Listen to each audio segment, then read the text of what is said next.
Here's another 2-minute history report. Think your dad has a lot of responsibility? Imagine being father of a whole country. That's what they called President George Washington. Washington left school at 16 and worked the Shenandoah Valley as a surveyor. You can still see his mark on Virginia's Natural Bridge.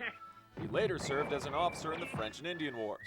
He married Martha Dandridge Curtis, one of the wealthiest women in the colonies, and then settled down at his estate, Mount Vernon.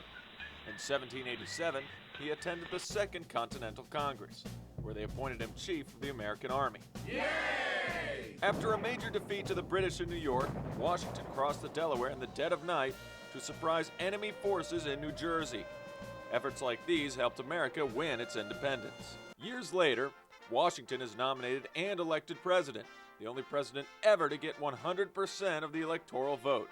When war broke out between England and France, Secretary of State Thomas Jefferson sided with the French. Secretary of the Treasury, Alexander Hamilton, argued British support. Washington stood his ground and remained neutral.